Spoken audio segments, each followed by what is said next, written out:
Hola. Say hi. Hi. Hi. Mucho gusto. What's your name? All right, here you go. Make sure to close the door, okay? Thank you, buddy. That's how we start. 30 seconds in. It is being a fearless father, right? Look, man, I got to do everything I can to keep him from bouncing off the walls and again, it's crazy. No, take it. Papa, ik heb een live interview. Doei.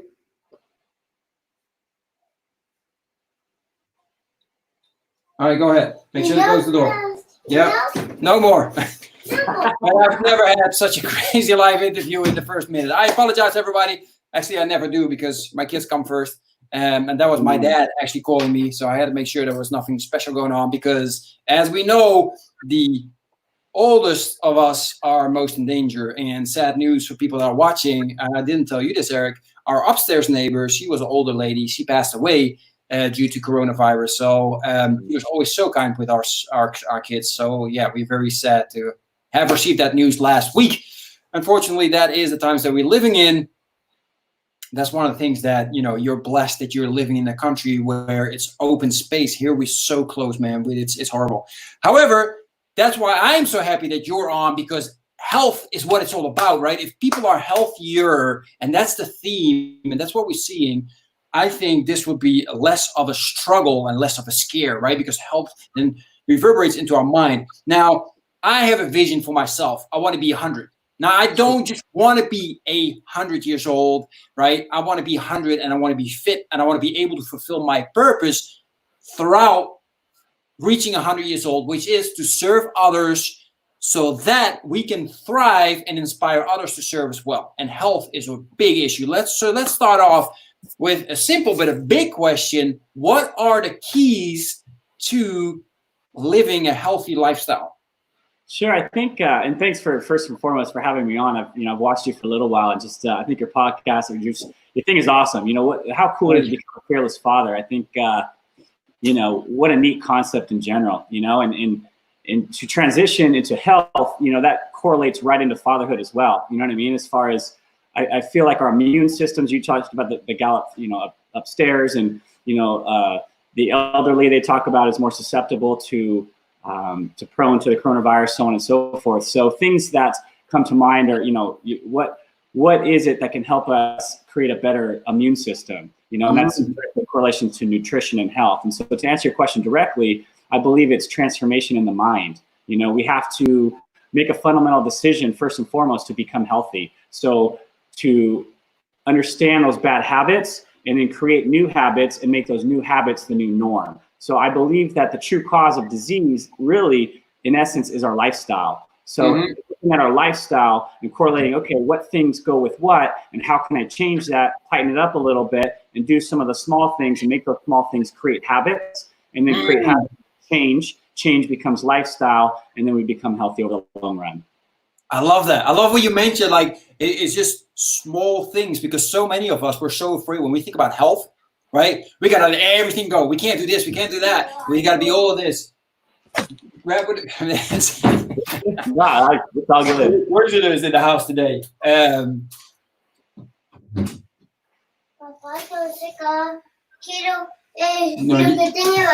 Ya está, mi niño.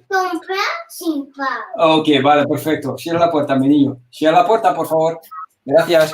Hey, it's great in the house today. People, we're talking about life with Eric de Bie, about health, right? Which is very important, especially nowadays. If you know that you have to change your health, if you are healthy, whatever it is, if you find health an important topic, make sure to hit that heart button as many times as you can.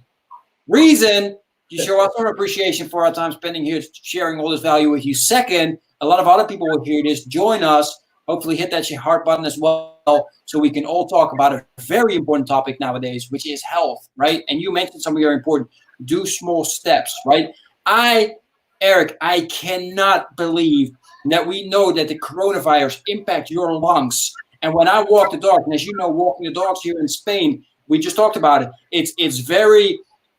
It's a privilege at the moment, right? I am not allowed to leave my house unless I have to walk my dogs or go for shopping, right? So that's a privilege. I see people walking around still smoking cigarettes. It is, for me, that's just mind-boggling. So before we go into more about health, thank you, Casey. I appreciate you, man. Ya está. Luego cuando papá termina, ¿vale? Eso es. Venga, sal. Llévalo y sal. Vamos. Un poquito aquí y luego. Juega con Diego. Ah, no puedo.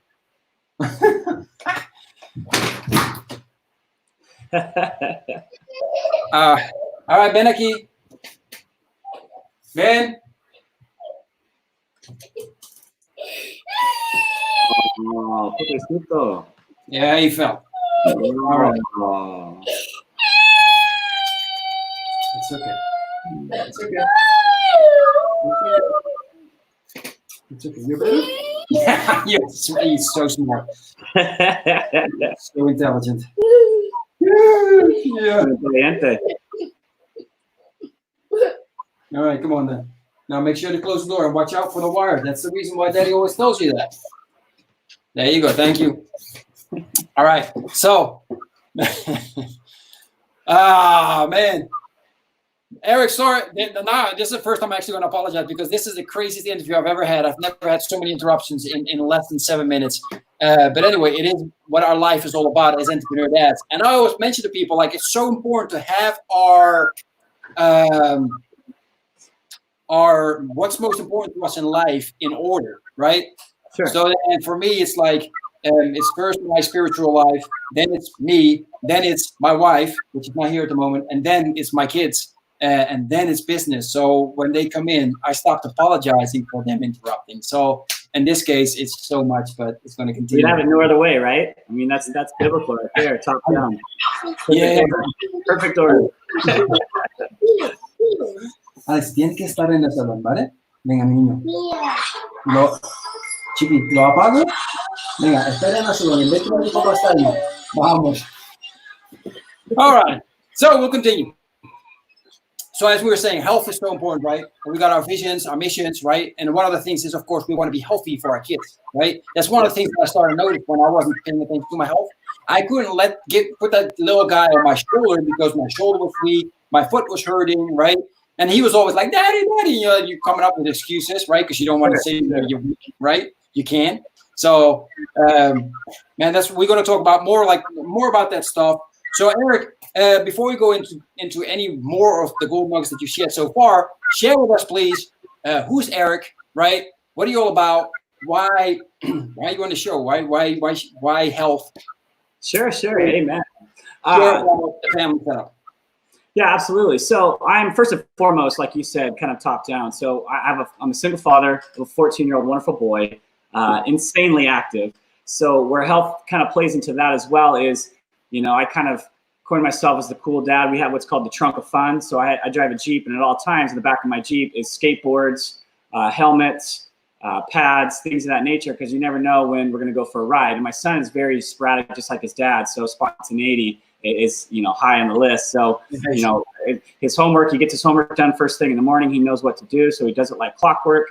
And then, it's any part of the day, it's game on. So we can go for a mountain bike run, a hike, a run, whatever it is. We live an active lifestyle. And I think that's important as well, especially, when we have kids. It incorporates health and fitness at the same time. So I think a lot of times people think that health has to be the gym. Well, I mean, God's creation is the gym. I mean, I can go outside and I can walk, go to the store. I can instead of, or typical example for anybody that perhaps doesn't like the gym or thinks small steps, we talked about small steps, park on the outskirts of a parking lot when you go into a store and just walk in, as opposed to trying to spend 15 minutes. I always find that fascinating.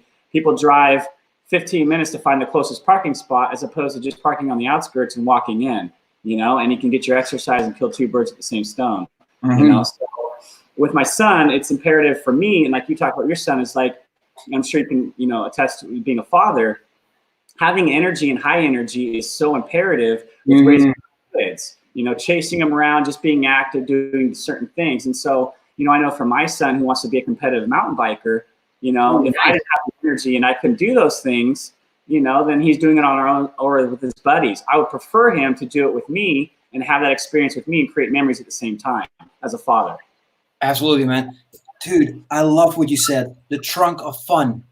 I was like, that is, every dad should have a trunk of fun. That's ingenious. Because you never know what's going to happen, where you're going to go, what you're going to be in the mood for. You're going to have a trunk of fun. And it's like, all right, what are you going to do right now? Right? Let's do some fun. I love it. Yeah. So that's great. Hey, Jenny, glad you joined us. Appreciate it. And Josh, you're absolutely right. Just another day in life. It is absolutely hectic here. Usually my wife is home. She's not. So daddy daycare, daddy business, daddy. Exactly, man. It's everything at the same time. Yep. And we try to make the best of it. So I love that, man. So let me ask you a real quick interest question from me on my side, right? Single dad, how much time do you get to spend with your son?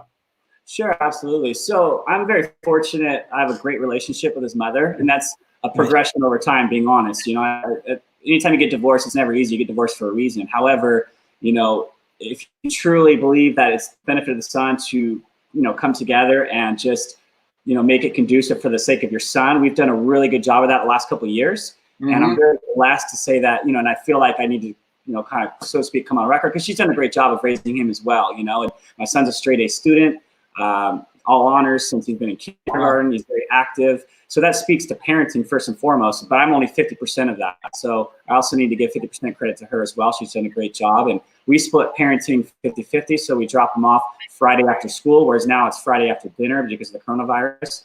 And so, you know, being a single dad, I get him week on, week off. So I make the best of my weeks that I have him and just try to create, as a parent, I try to create so much structure so that he knows what to expect. And the nice thing about his mom as well is even nutrition, it comes into nutrition, it plays into, we try to give the same things across the board with both parents. So we do talk about that quite a bit. Hey, what's it look like at your house? Because I want to exemplify that the same at my house as well. Oh, beautiful. I love that, man. I love that. Especially you're here. And thank you, Carrie, and thank you, Tim Jam, for your replies. I really love that.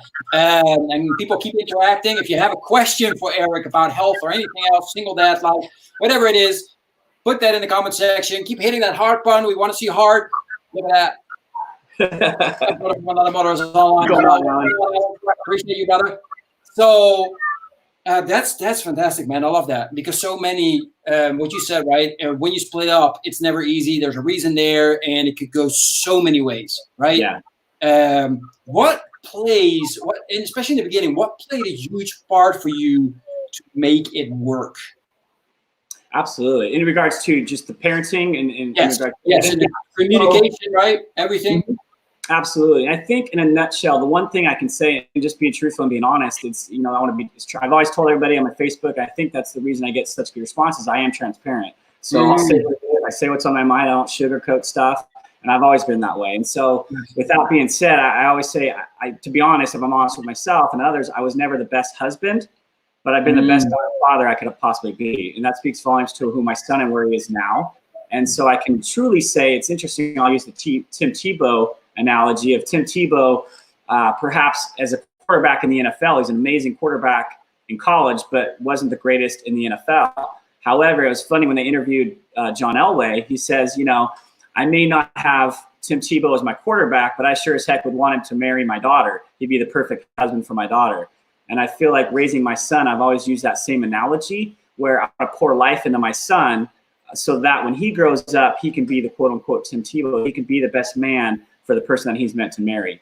And so pour life into him. And I just, you know, it's so much more than, you know, just being a good person or what you have or how much money you make, things of that nature. So I'm trying to make it more well-rounded so, you know, he can be the best version of himself that he can be.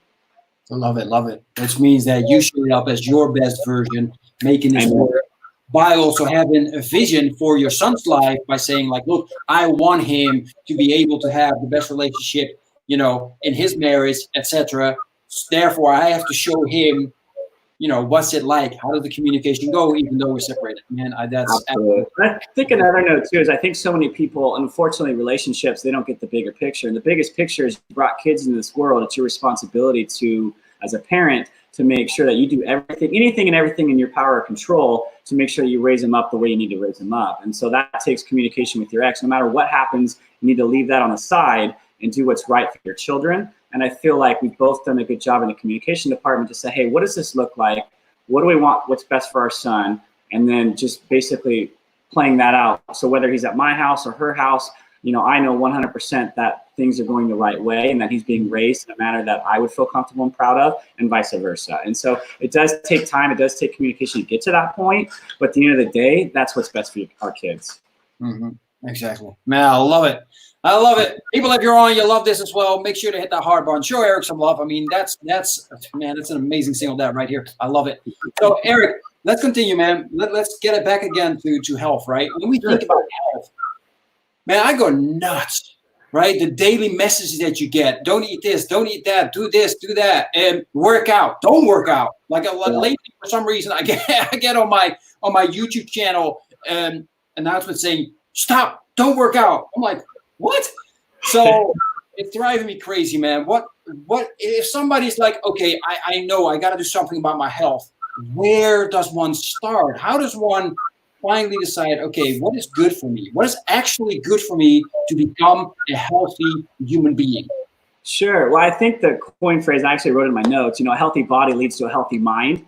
You know, as you can show up better as parents. But in actuality, I would flip that and I would say a healthy mind equals a healthy body. So first it starts here, and then it starts here, and then the rest translates into your mind. So I think the biggest thing with anything with health and even parenting, it's deciding to make the transformation. It's deciding in your head first, like, hey, I've hit rock bottom, enough's enough. I want to get healthy. I want to be a better father, better husband, better, you know, whatever, fill in the blank, but we're talking health. So if I want to get healthy, I need to make the transformations, but I need to do it in my mind first and tell myself that enough's enough, and I'm willing to do whatever it takes to get it done. And that's when I come in and I help people transform their mind before they can even lose weight, because that's the biggest hurdle in most everything is our mind, mind over matter, so to speak. And so once we can get to that and get the root of that and why people, and most of the time, like I said earlier, it's mostly bad habits, but bad habits take time and sometimes generations, sometimes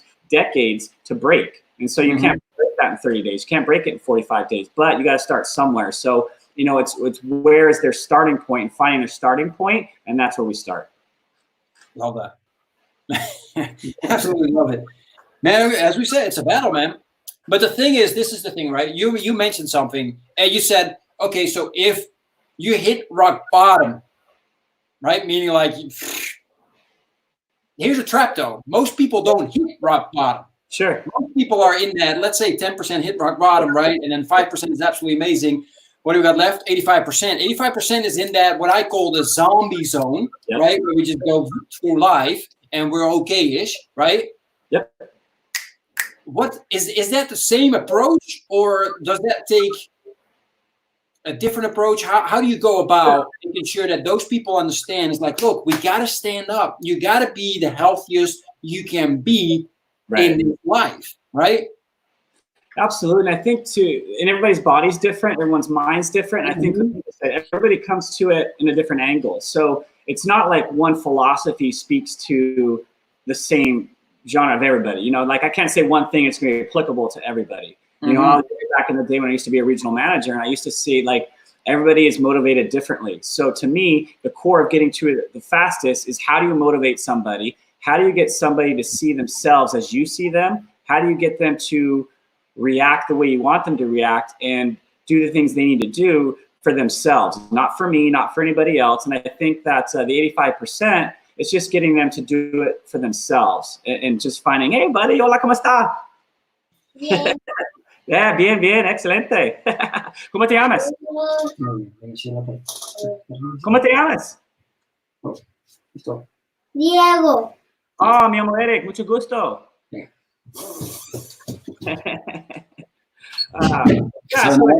Now we see the whole family.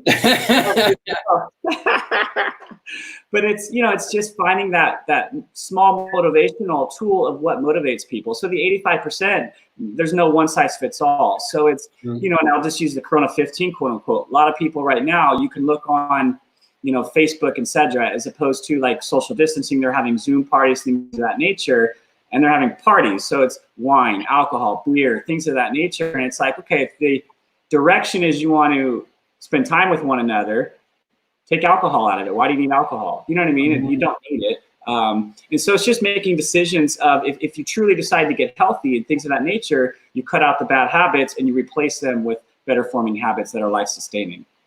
Exactly. Yeah, absolutely love that. Man, I haven't drank alcohol in a long many years. But then again, it reminds me also when I was young and when I actually went to college in the United States. Now we had some parties, and then I realized why I drank.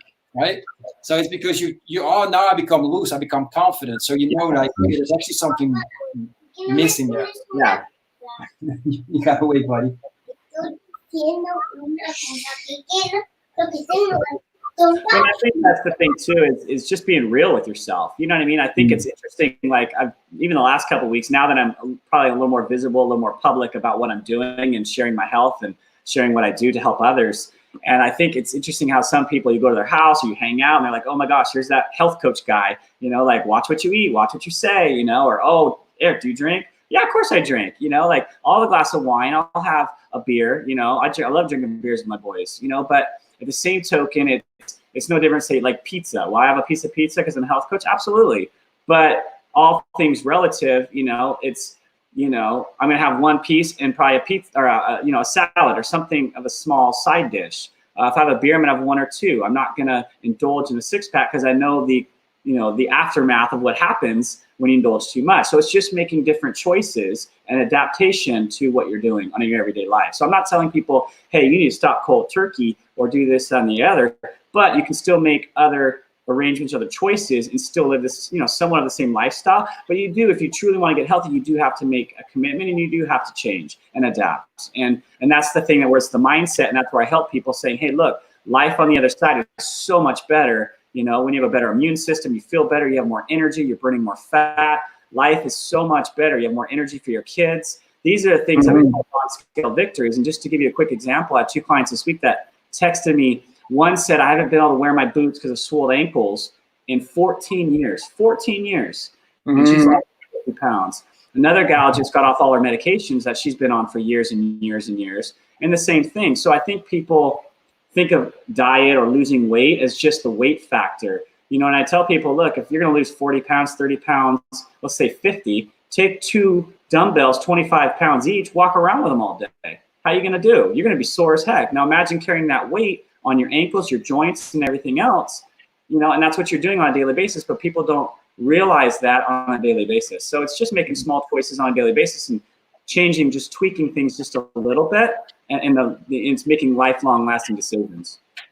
Exactly. Yeah, I love that. Man, my hardest thing to do is not eating desserts. I'm eating pretty healthy, and then I eat a healthy lunch, and I eat a really sugary dessert, just like my kids do, like whipped cream and chocolate mousse. And I got down to now 1 every 2 days from going 2. So, but that's what you're saying, right? Just some people, that's what I keep telling people. Like some people, like let's say the top 5% of people, they're just like able to say, I'm going to do this, and then just do it, and then just no more, right? But most people like us, it's like it's not that simple. It's not at all, right? Unless the next time I'm going to eat a dessert, I'm going to die. It's something else. That's not the case, and they're so delicious. That's why they make them like that. Sure. Oh. I used to have back in the day when I was in management. I used to have my regional VP. He used to tip based on dessert, how the presentation came out from the waiter, and if they offered dessert, because we're all, life is everything revolves around sales. So he used to everything revolves around sales. So I'm going to use an example of the dessert. How does the waiter present the dessert? Does the waiter even offer dessert? And things of that nature. So it's kind of funny, just the analogy. Whereas now full circle, now I'm older. I'm like, Aiden, really? Let's talk about that. Like you're not gonna have ice cream every night. This is why. Exactly. Love it. Eric, we're going to go a little over. I hope that's no problem, but I would like to give you the opportunity to share a golden nugget. Any advice, anything you want. Doesn't have to be helpful, whatever you want to share. And in the meantime, I'm going to close the door because sure. I'm going to go crazy. Go ahead, man. Yeah, absolutely. So, anybody and everybody that's on right now, just, one, appreciate you jumping on and showing support for not only myself and for Klaas as well. But, I would just say, forget about everything outside of your control and really concentrate on what you can control. This has to do with fatherhood. This has to do with life, has to do with, relationships. It has to do with nutrition. I'll give you an example with the coronavirus. Klaas and I were talking earlier. I'm fortunate to live in the state of Arizona where I can get on my mountain bike every day and be in the middle of Timbuktu, and I'd still get my fitness in for hours on end. He's not in the same scenario. So his control of what can he control? Okay, well, I can do push-ups in my house. I can do sit-ups. I can do certain things 5, 10, 15 minutes a day to speed up my heart rate. So stop concentrating on the no's, start focusing on the yeses and what can I do? Because the mind shift there is so powerful to be empowered by what you can do. And I feel like so many people, especially with this coronavirus, spend so much time saying what they can and cannot do, or specifically what I can't do. And what I've always told Aiden, I want you to be a yes man. Always find a reason to say yes and serve others. Find a reason, a way to say yes, and you will be way more successful in life. Stop focusing on the no's and find a way to say yes. And I feel like that's in life in general, whether it's nutrition or fatherhood, and find a way to get it done. And I feel we'll all be blessed by it. Absolutely. Yeah, man, that's everywhere, right? That's not just with health, thinking about, oh, yeah, but I can't do this. I can't go to the gym, so, I don't have to be healthy right now. Yeah, well, you can do tons of stuff. My wife and I, we've never trained so much as we're doing in the last 2 weeks because we train together. So we're doing stuff together. And we're having so much fun with this, which doesn't sound really fair with coronavirus. But you guys know what I mean, I hope. Anyway, Eric, thank you so much for being on. Thanks for bearing with me and your patience and stepping in sometimes when I couldn't talk anymore. So I appreciate that. Really well done. Everybody else, thank you so much for being on. Again, hit that heart button. Show Eric some love. He did amazing, especially with the kids coming in so many times. I don't think the kids have ever came in so many times in my room while doing a live interview. So really appreciate you. Appreciate everybody else. And we'll see each other very, very soon. Stay healthy and stay safe. Bye, everybody. Cheers.